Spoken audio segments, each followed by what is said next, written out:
Welcome to another episode of Equity Mates. It is Thursday.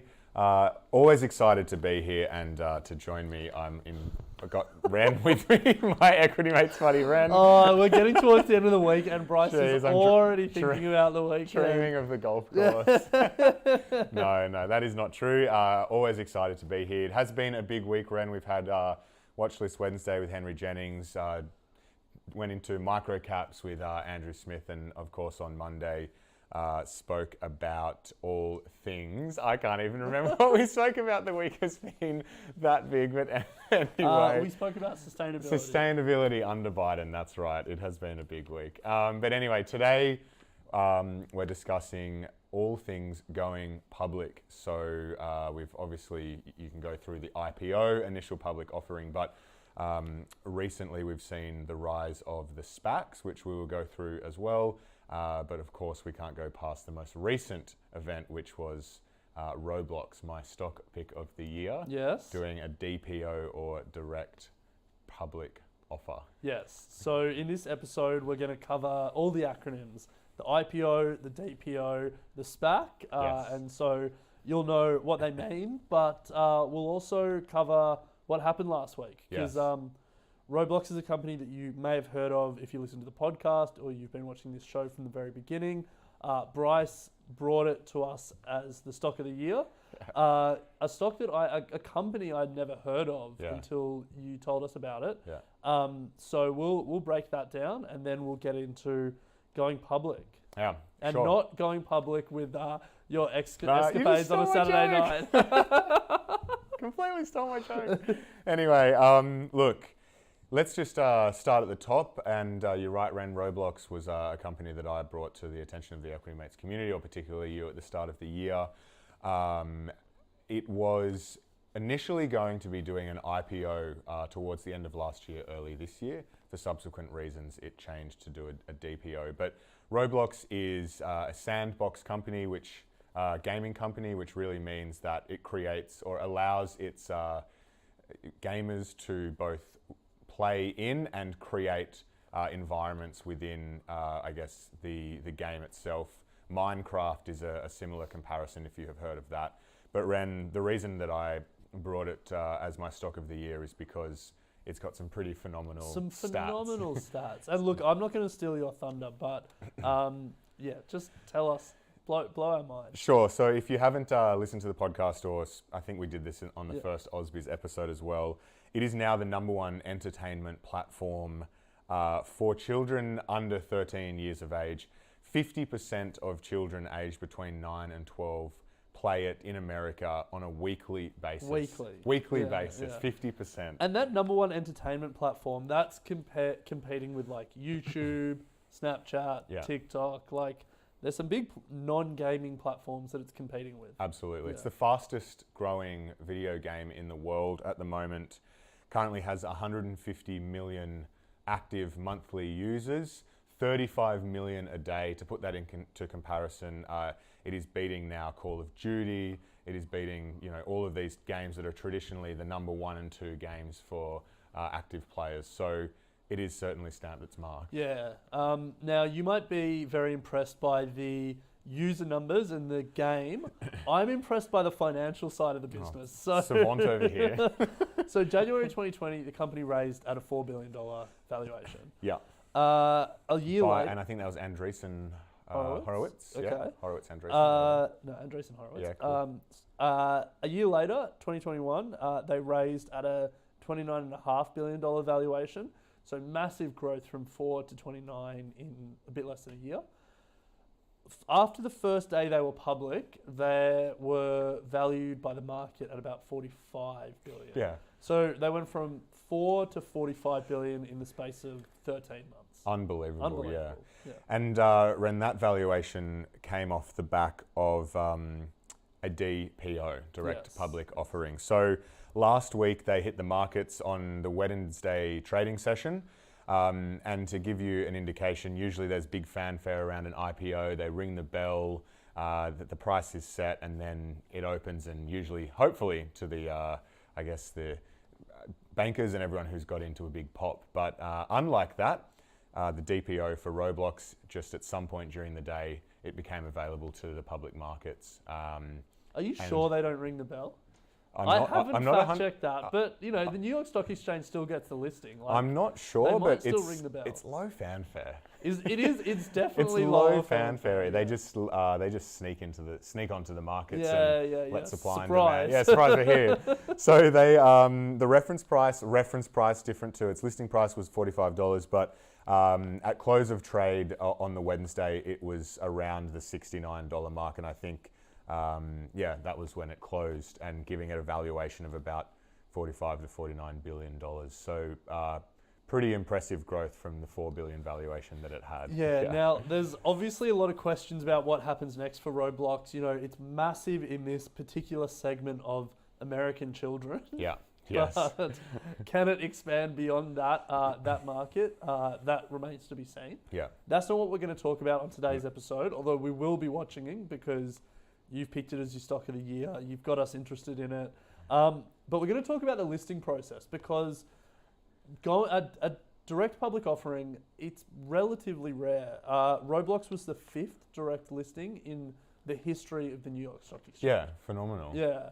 And so we've seen the rise of the DPO being an option. We've seen the rise of the SPACs, the special purpose acquisition companies, in the last couple of years particularly. What does it mean for the IPO? Well, the IPO, it's not dead, but it's certainly, I think, we're getting indications that it might not be the most efficient or the most, popular way to come to market for both from retail investors, for the company themselves, given the red tape that you need to go through for an IPO. The IPO might not be now the most preferred method to raise capital in public markets. So I'm going to strongly disagree with you on that. I'm just over the course of this, the remainder of this episode, you'll see why. But I mean, for people who are new to investing or haven't invested in an IPO, maybe let's start with an IPO, talk about the traditional way a company lists, and then use that as a reference point to talk about the DPO and SPAC. Sure. So do you want to give us IPO 101? IPO 101 is an initial public offering where the company essentially goes to an investment bank and offers up a portion of the company, and they say that we want to take this portion of our company to the markets. The investment bank will set a price or a value on that company, and then they will essentially go to market and sell that value of the company to retail investors or to anyone who is on the public markets. Yeah, so basically the IPO is a great way for companies to raise capital. Yeah. They sell a portion of their company, raise the money to fund their business, and then they're publicly listed and investors can buy and sell those shares on the secondary market. DPOs were a deviation from that, where companies want to list, they want to be publicly traded, but they don't want to sell a percentage of their company to institutional investors or retail investors or whoever. They want, the benefit of being publicly traded without the capital raising mechanism. So why would you do that? Who doesn't want money? I want money. And I guess the better question is, if you don't need to raise money, why would you list? Good question. If you don't need to raise money, why would you list? Well, that's a very good question. How about I just answer my own question? Yeah. So what we've seen with companies like Spotify and Roblox is there are other benefits to listing. I mean, for company employees who have, equity vested over the years, they need a liquidity event, and you can do secondary share sales in the private market to try and give some liquidity. But really, at some point, you want to list. You want to give all of your early stage investors, all of your company employees, a chance to cash out, and so that's why we've seen a couple of companies do it recently. There are other benefits to being publicly traded as well, but I think that's a key one. Yeah, interesting. Yeah. Okay, so I mean that's obviously Roblox have come in with the DPO, and he said that they're the 5th company in the history of the NASDAQ to do so. The other two being Spotify and Slack most recently. Well, a couple more. Yeah, a couple more. But I mean, we've seen obviously a high concentration relative to how many other companies are doing DPOs. Do you have any more thoughts on DPOs before we move on to SPACs? I always have more thoughts. You do. I think for me, I mean, we say the rise of the DPO or the increase in the DPO, but there's been five, relative. so let's cool relax. jets. But I think it says two things. I think it says something about private markets, and it says something about company business models. So, firstly, the IPO was a really important step to raise capital, and businesses in many cases needed to raise capital as part of the listing process. But what we've seen in private markets is there's so much money available that many of these companies can raise privately and then don't need the capital raising functionality. And so, Roblox raised February 2020, January 2021, and then they listed 2 months later. There's so much money in private markets that's accessible to these, great companies, that the capital raising functionality is becoming less and less important. Similar to Spotify, like their balance sheet was strong enough that they didn't need to raise capital when they listed. So that's the first one. And then the second thing is the business model of these companies. Like for a lot of traditional companies, you build factories, you build warehouses, you build retail shop front. It's capital intensive, and so any opportunity to raise capital is a good opportunity to raise capital because it allows you to expand your operations. But a lot of these companies, Roblox, Spotify, Slack, that are doing the direct public offering, they're businesses which have like high capital costs, software costs. They build their product, but then like low incremental costs. And so their business models just mean that they don't need to raise the money. Yeah. So I think we'll probably see it more frequently with those kind of companies, the companies that have in demand in private markets and can raise big rounds privately, and then have a business model that means they don't need to raise ongoing as much. Yeah, it's an interesting one. Maybe Equity Mates will do a DPO at some point. Maybe.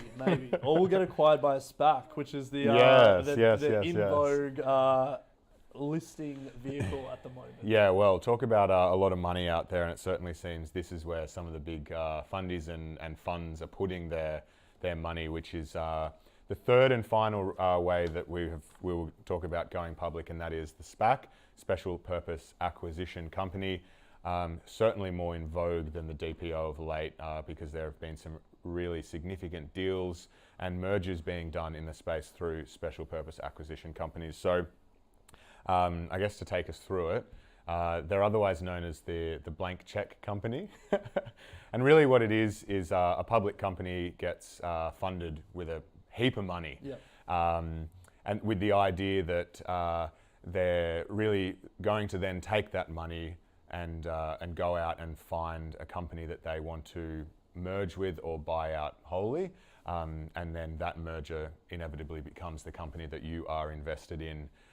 It's really a way for large, venture capital or people with a bunch of money. I think Ackman put $4 billion into a special purpose acquisition company, to go out there and find companies through a public vehicle, through public markets. And that's pretty much it. So there's been some notable examples recently: Virgin Galactic, DraftKings, Nikola, not a resounding success. Not a resounding success. Lumina, the LiDAR company that created the world's youngest billionaire at just 25 years of age, the guy who founded that company. So there's been some big names, I guess, being taken public, and the number of SPACs has exponentially increased just over the last couple of years. It's definitely in vogue. I don't love them. Yeah, so just on that point, I saw some stats that said I think there were about 289 SPACs since about 2015, 89 of which have resulted in mergers, because usually they give it about a 2-year time horizon to find a company. Otherwise, it's kind of like, well, this is a bit of a fail. And then of that, it's been, if you take all 89, it's overwhelmingly been a resounding fail. Yeah. The reason I don't like them isn't that, although that's not great. 2 reasons I don't like them. First of all, they all listed about $10, and you buy the shares of this SPAC, and then they go out and they strike a deal to acquire a company, and you basically have the option whether you want to participate in it or not. And so a lot of institutions have basically buy in and then they get a free option about whether they want to participate or not. And a lot of them are selling on the announcement of the deal, or the way SPACs have been running recently, even before the deal, and then just recycling that capital into the next one. I don't think it's a very efficient way, and I don't think it's a great vehicle for retail investors to put their money into. Classic. Just putting something in where they don't know what's coming. Yeah. So that's the first reason. But the main reason I don't like them is the fees. Like the guys that are putting these SPACs together, the guys and girls that are putting these SPACs together, some of the commissions on them are like 20%. Wow. Ackman puts his money into this fund. I don't actually know what his fees are, but they'll be big. Yeah. And you just get basically a massive cut of the money that's in this SPAC. Yeah. And it's like investors aren't putting the money in the SPAC to pay the fees. They want to get access to whatever the company is being bought, but little do they know that up to 20% of their money is going into fees. More examples of Wall Street trying to just push retail investors down. So well, you wonder why everyone from former Speaker of the House and Vice Presidential candidate Paul Ryan to Bill Ackman, and everyone in between is doing a SPAC these days. Yeah. That's why, because there's a heap of fees on offer that no one really seems to be pushing back on. Yeah. And so there's some great companies, like I'm sure Virgin Galactic has been and will be an excellent company, but they could have IPO'd and raised capital a more traditional way. And so for me, I mean, I don't want to say it's a sign of a bubble or anything like that, but I don't see how it's a sustainable long-term way for companies to Yeah, it's an interesting one, but unless you have anything else to cover off there, Ren, we might leave it there. I think that's it, yeah. Nice. So going public, 3 ways: IPO, DPO, SPAC. Keep your eye on the developments across particularly the DPO and the SPAC, because as we've spoken about, certainly picking up momentum and some, I'm sure, more deals to come in that space this year. But as much as the IPO may not be perfect, it's definitely not dead. It's not dead. Well, that is all we have time for today on Equity Mates and for the week. It's always fun to chat stocks with you, Ren. Hopefully you managed to get something out of this week that will help you on your investing journey. If you would like more information, head to equitymates.com. We're on all the social channels, even TikTok, no dancing though. Or you can send us an email at contact@equitymates.com. But Ren, as always, we'll be back next week. Yeah, that's it. Next week, another Watch List Wednesday. Some more great episodes that some we've planned, some we haven't. So we'll keep you in suspense, and we'll see you next week. Sounds good.